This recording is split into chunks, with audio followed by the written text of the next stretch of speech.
Back to Chaos in a Dream, Chapter 4. 3 Lives, 3 Worlds. Pillow Book of Samsara, Back to Chaos in a Dream. By Tangqi. English translation from Eladzoompide, Wixsite.com. Fengjiu rubbed her eyes as she sat up. Feeling a little awkward while sitting up, she looked down and realized that she was in her primal fox form. It had been a long time since she had fallen asleep as a fox, so she felt odd as she shook her body, transforming to her human form. She got off the bed, shuffled into her shoes, and walked to the window. In the eastern sky, the full moon hung high. Under the full moon, a purple fog shrouded the immortal mountains, scale-like waves growing from the Jade Sea. This was the familiar scenery of the heavenly Jade Sea. Earlier in the day, when the 2 little immortal children fed her the mind-clearing elixirs, they had negligently fed her some strong wine instead of water to accompany the medication. The wine interacted with the medicine, and she fell into an unusually deep slumber. At this moment, her mind was still hazy after just waking up. Hence, she had completely forgotten that she had gone along with Zhu Tiai's magical ward, traveling back through time and space in search of her son, by Gun Gun. She had assumed that this was just their family's regular stay at the heavenly Jade Sea. Using the illumination of the moonlight, Fengjiu sized up the interior of the bedchamber for a moment and recognized it as the side bedchamber. Why was she sleeping in the side bedchamber? Another drowsy wave enveloped her, and she yawned, so she didn't bother to ponder on this question. Shuffling past the 2 little immortal children who were sleeping like dead logs, she went in the familiar direction towards Di Jun's bedchamber. When the door to Sui Han chamber was pushed open, Di Jun was awakened. The cool night wind drifted in through the door, lifting the muslin curtains, wafting the delicate scent of a woman through. Di Jun was distracted. Having strange women climbing into his bed in the middle of the night whilst he was sleeping was something he had not experienced for many thousands of years. Some tens of thousands of years ago, he had once moved to the southern realm to live for a time for the sake of using the demon race's blood essence to nurture his Tangqi sword. The girls of the demon race were daring and unrestrained, and often climbed into his bed offering themselves to him, making it difficult and vexing to defend against. At that time, the reason the daring demon girls were able to break the restriction ward around his residence and climb into his bed was because he had casually set the ward up if the ward was too robust. The blood essence could not pass through into his bamboo residence, and his Tangqi sword could not be nurtured. That was why it wasn't strange that those demon women had been able to break into his bamboo residence. But now, he was at the heavenly Jade Sea, and the restriction ward was no laughing matter. How is it possible for any female immortal, monster, or demon to break into his bedchamber in the middle of the night? At this juncture, Di Jun was suddenly stumped. There was one person that could. The person he settled into the side bedchamber, by Gun Gun's mother. Under the hazy moonlight with the muslin curtain in between, he was only able to see the delicately beautiful figure of a woman in red clothing taking a few steps into the bedchamber. She was elegant and graceful despite a casual posture. If this had happened in the past, he would have acted on it and formed a physical barrier to keep the woman outside. But this time, he did absolutely nothing and only silently watched her gradually approaching figure. He kind of wanted to know what she looked like. It wasn't long before the woman arrived in front of his bed. Just as she was about to pull the muslin curtain aside, she suddenly made a small, ah sound. It appeared as if she had suddenly remembered something.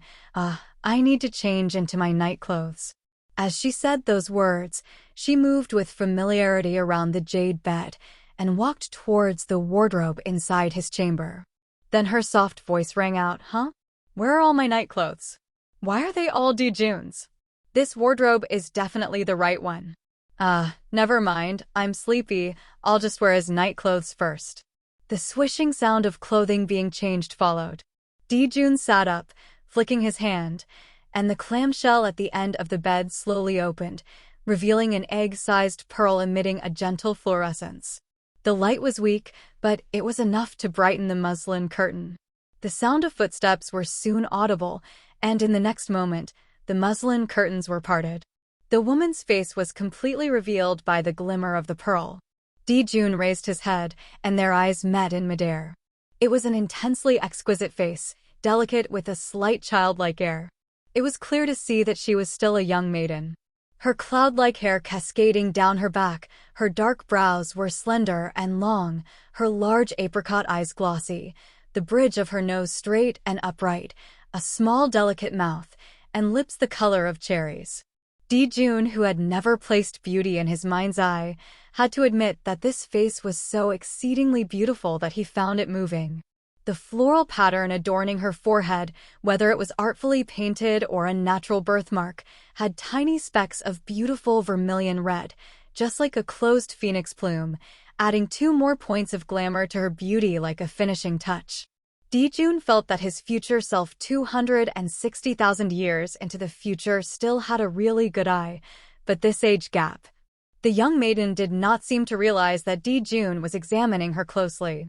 The way she looked at him was clearly very natural, just like how she was wearing his nightclothes, standing by the bed, and looking at each other. It was as if it was something she had done countless times as a daily habit. She mindlessly raised her hand to cover her little cherry mouth as she yawned. Dijun, you haven't gone to sleep yet? Were you waiting for me? Dijun was considering how to answer her question and how to politely request that she leave his bedchamber.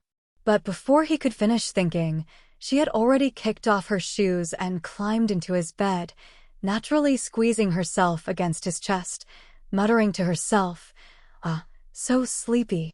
Less than 3 counts later, her breathing steadied, and she was fast asleep.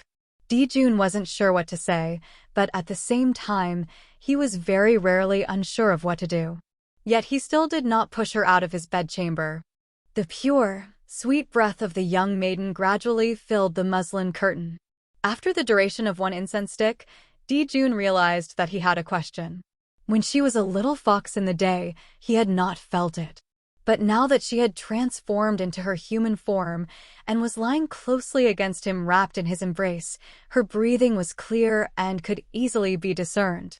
Aside from the floral scent that usually adorned her body, what had shocked him was the fact that her body, hair, and the depths of her blood vessels carried the essence of his breath. The faint smell of sandalwood, an essence that was rooted and grown within his body over thousands of years and had to be nurtured by his unique crimson gold blood. She must have drunk a fair amount of his blood. Her fair, delicately slender hands held his collar lightly. Around her forefinger rested a ring he could not possibly ignore. The body of the azure stone ring was blood red, and on the face of the ring rose a pair of phoenix plumes, modeled exactly like the birthmark on her forehead. The scarlet color carried a hint of gold within, appearing like the resplendent morning clouds at sunrise. He could almost tell at a glance that this was a magical protective artifact carrying the essence of his breath. This was no ordinary magical artifact. It was certainly constructed using a part of his flesh and blood for it to possess such boundless amounts of his majestic immortal beneficence, as well as such a clear manifestation of his breath essence. He had no idea what frame of mind he had been in 260,000 years in the future to compel him to preciously protect this beautiful young maiden by his side. A young maiden he had cherished to such an extent that anyone could tell that she was a part of him at a glance. He could also finally understand why this young maiden could pass unhindered into the heavenly Jade Sea. Her entire body was steeped in his breath essence, whatever he had was naturally hers. As long as it was a ward set up by him, even the highest level of wards, the Starlight Ward, might not be able to stop her. He thought through and came to an understanding of these events. Other than feeling a bit surprised at the start, he did not feel particularly alarmed, and only felt the situation was inconceivable and was a little at a loss. "Ah, it's warm." The young maiden lying closely against him suddenly turned her body, moving a little further away from him, semi-consciously pulling at her collar. His nightclothes were already too large for her body. When she pulled at her collar, the cross-collar precariously covering her soft bosom exposed her naked collarbone and a large portion of snow-white skin. Dijun took a glance before averting his gaze. As she slept by his side, she would move into a horizontal position for a while, and move again to a splayed position for another while, and finally, she would always end up rolling into his embrace. Her night clothes were in complete disarray after all the rolling around, so Di-jun shut his eyes and helped her close the lapel of her robe on her behalf. Just after he had tightly gathered her robe together, her right leg guilelessly found its way onto his waist. After watching her walk with such elegance and grace, her sleeping postures were truly an eye-opener. Although Di-jun had no interest in women, he still did not have the notion of propriety and guard that typically exists between a man and a woman, so he grabbed her leg and moved it off his body. But the satiny feel of her leg distracted him for a moment, stopping him for 2 breaths before his hands left her leg. As if she had sensed his touch, she moved a little and retracted her leg on her own. She was well behaved for a mere twinkle of an eye before both her arms looped around him. Di-jun remained silent for a moment, then he pushed her awake. Sleep properly, stop flailing about. The young maiden who was pushed awake was bleary-eyed and still in a daze, but it's not comfortable. Where is it uncomfortable? The bed is a little hard. She did not sleep comfortably and was quite picky, so this might have been the right time to get her to sleep in the side chamber. But at that moment, Di-jun had forgotten about that option and instead did his utmost to help her solve the difficult problem of a hard bed. It was as if acceding to her every plea was the solution to this problem. He raised his hand, and several layers of cloud quilts appeared on the bed. He sat her up and squeezed the quilts under her. She laid down to try them out, blinking her eyes as she remarked, "It seems to be too soft." He nodded his head and got her up, removing 2 layers of cloud quilts. Then he let her lie down again to try them out. "Is that better now?" She rolled on the quilts twice. "It seems to be okay, but I would need to try it for a while." She rolled right back into his embrace again as she spoke. He was stumped for a while. "Didn't you feel warm?" Her small head was nestled into the side of his neck. "No." "Is it cold again?" She yawned a little, turning sullen. "Can't I hug you if it's not cold?" She raised her head and looked at him suspiciously. "Is it because you don't like me anymore?" Di-jun, who was rarely stumped, could not answer this question. She wasn't sure how it happened, but her tears began falling immediately. Di-jun, who had never encountered such a situation, stiffened. "You don't cry." She looked at him through tear-streaked hazy eyes for a while when she suddenly giggled. "I was bluffing you." She sat up and smugly raised her small chin. "Di-jun, has my fake crying been raised to the point of perfection that you actually fell for it?" "I have been practicing for a long time." He also sat up. She had lied to him, and yet he did not feel the need to be angry with her. Instead, he felt that her eyes and brows became lively, bright, and beautiful. "Why do you practice such things?" "Because I wasn't able to fool you before." She feigned a glare at him, enlarging her apricot eyes till they were round. "You are such an awful person. When I pretended to cry, you would not feel sorry for me. Instead, you would let me cry louder and say that you love to make people cry. Fake crying to hoodwink others, and if others don't feel sorry or pamper her, she would get angry." This was just being deliberately provocative without reason. However, as she said those words, the young maiden's eyes became limpid and innocent, which made her truly endearing and moving to him. She gazed at him. "Why aren't you saying anything?" He raised his eyebrows. "Since you were pretending to cry, why should I feel sorry for you?" She stiffened her posture and glared at him once again, lightly hammering him with her fist once. "You still refuse to repent." She thought for a bit. "I was not as skillful in the past, and you would always see through it. Let's just assume that I was no good, but now I have relied on my real ability to hoodwink you into feeling sorry for me. Don't you think I am awesome?" He did not answer her childish question and asked her a question in return. "You said I was awful just now, so don't I treat you well?" About this, she suddenly turned shy and lowered her head, mumbling to herself for a moment before softly speaking. "No, you are good. When I said you were awful, I did not really mean that. It's just because you were always so annoying and frequently teased me, but you have always been very good to me." When she finished saying those words, her demeanor remained shy. But she summoned a little bit of courage, reaching out to hold his hand. Then she placed his hand onto the side of her face, just like the move that foxes make when they wanted to get close to someone. Afterwards, she placed her cherry-red lips intimately onto the back of his hand, an action that was uncharacteristic of a little fox. His hand shivered. The skin on the back of his hand felt like it had instantly caught fire. She did not notice the change in him and moved to encircle his neck. When she raised her hands, the wide sleeve slid down, her silky arms tight and snug against the base of his neck, her breath like the scent of orchids by his ears. Her voice was soft like it had been cleansed by a fog, her tone lowering coquettishly at him. "Let's not talk anymore. I am sleepy." "Then just go to sleep." A long time later, he heard his own soft voice replying to her. His voice sounded quite calm on listening, but once it entered his ears, it felt unreal. This night had felt like an unfathomable surreality to him. Dijun laid down on the cloud bed to accompany the young maiden by his side once again. He was only able to calm his soul a long time later. It seemed that he had definitely married this girl willingly. Their relationship was also very good. She was a beautiful, sly, and a little muddle-headed girl who loved to act coquettishly. There were stars in her eyes and an expression filled with reverence whenever she looked at him. She carried his breath essence all over her body and had crashed unbridled through his wards regardless of his own wishes. She had familiarly gotten close to him, hugged him, said those coquettish words to him, and had placed her face against his hands. He raised his hand and pressed it over his heart. Then he felt his heart skip a beat. When Fengjiu woke up, she saw the sleeping face of Dijun close by and wanted to kiss him out of habit.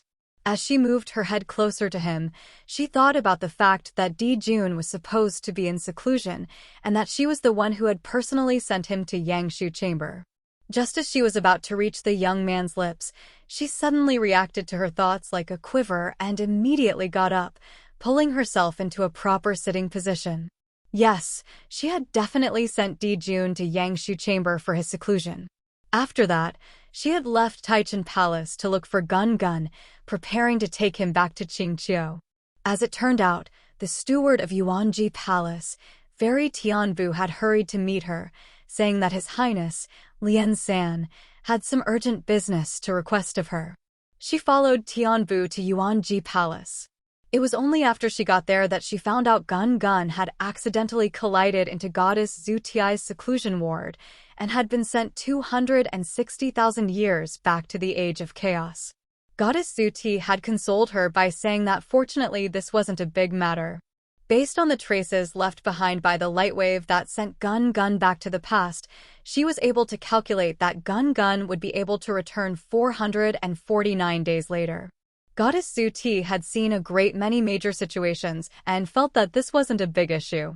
But Fengjiu did not dare to think so, and anxiously pleaded with Zuti to send her back as well. The spell was a success and she had traveled here.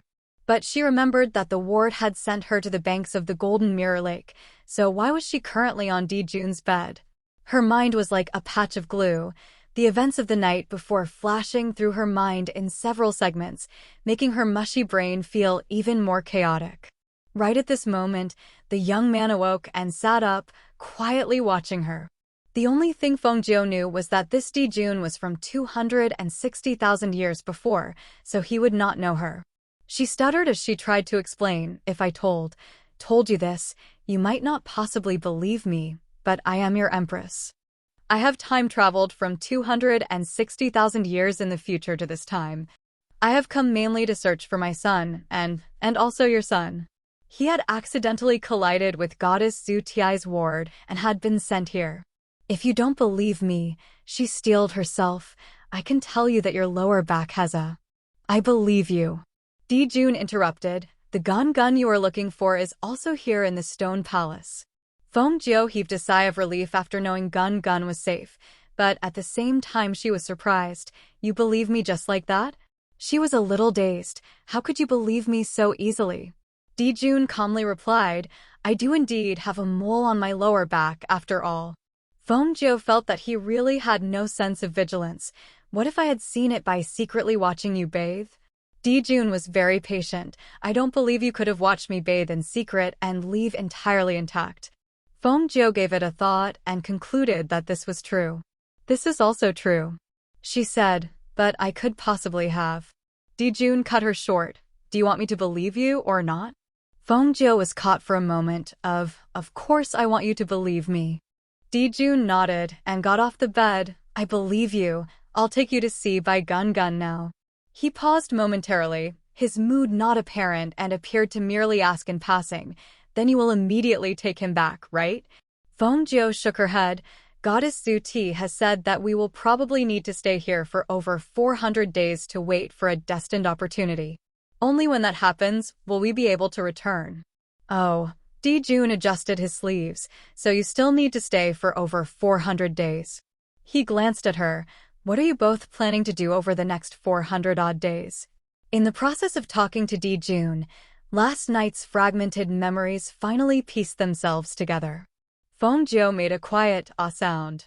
The Dijun standing before her appeared to be cold and indifferent, just like the snow at the peak of a mountain, where one can hope but not get close to. But on recalling last night's memories, this seemingly unapproachable young man didn't appear to be that difficult to get close to. Was it because he had already known that she was his future wife that he tolerated not only sleeping with her on the same bed, but also taking great pains to ensure that she slept more comfortably and steadily? Dijun had always been perceptive, so this was a possibility. But forget it, these were not important. What was more important was the fact that he still indulged her even though he wasn't familiar with her. This was enough to make her feel satisfied, so she was very happy. This was something she would never have had the opportunity to see, a young Dijun, 260,000 years in the past. Happiness and excitement began to grow from the bottom of her heart. On hearing Dijun asking her what she had planned to do in the next 400-odd days, she couldn't hold back the little devil inside her heart. What was she planning to do? She suddenly jumped up and stood by the edge of the bed and lightly leaped onto Dijun's body, wrapping both arms around his neck and both legs around his waist. Dijun appeared to be in a daze, but he still instinctively extended his arms, embracing her waist to prevent her from falling. She raised her eyebrows and gave a crinkly smile to the gorgeous silver-haired young man before her. What do I have in mind? Of course I intend to eat Dijun's food, wear Dijun's clothes, and live in Dijun's palace. After that, I shall use myself to repay the debt, and very sweetly spend the next 400-odd days with Dijun. Dijun stiffened, his expression blank, and he remained quiet for a very long time. Dijun used to be the one who teased her in the past. Since when did she have the chance to tease him with such success, so she was just extremely pleased with herself. Her desire to take advantage of the situation was aroused as she kissed him again to watch his reaction. It was only when she pouted her lips that she realized something was wrong. Casting her eyes downwards, she couldn't help but let out a string of curses.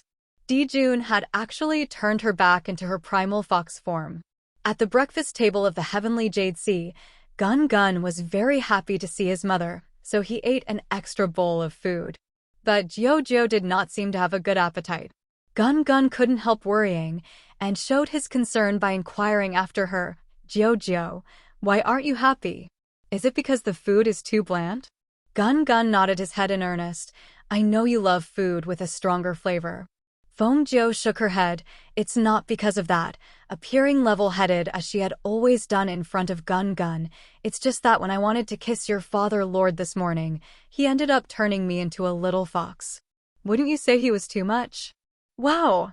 Gun was shocked and forcefully swallowed the bun in his mouth. I heard Chengyu say, no, I heard Goddess Su Ti say that this sort of thing is called being unromantic. He looked at his father lord meaningfully.